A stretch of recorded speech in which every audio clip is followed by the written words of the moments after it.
Can you talk about like how the grassroots, how we moved from online action to like boots on the ground with March for Our Lives? I wasn't a part of the organization that I think mobilized it in the sense of boots on the ground, but I signed up to receive emails from the organization that did that, and then I plastered it on pretty much every classroom whiteboard that I could.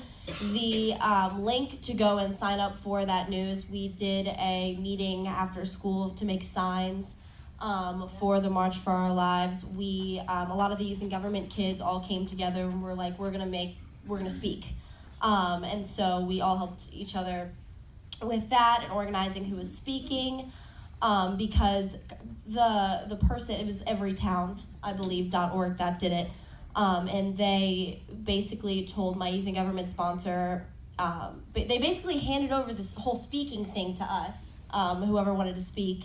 And so there was the vast majority of speakers that day were youth and government kids.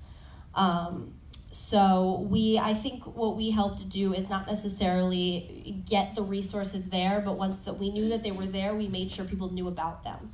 And I think that made all the difference. But when it comes to what can you do if your representative doesn't necessarily reflect your views, I think that a big issue is the news cycle constantly changes. So, for example, with the March for Our Lives, those Parkland kids were on the news cycle for a long time, but you haven't heard from them in a while, right? And that's not to say that they aren't doing anything. They just went on, I believe, over the summer, some tour around the country to get people to register to vote. But the news cycle isn't necessarily focusing on them because we always move on to the next thing. People don't typically stay the course, and I think that is what is so important, is even if you're not seeing direct change, most revolutions and uprisings didn't start from one day of everybody getting together and going out and protesting. It continued for a long time. And people just didn't give up, and it was relentless and relentless and relentless. So I think that though many Americans who aren't as politically inclined, or the news cycle tends to move on, we can't move on, because when we move on, we forget.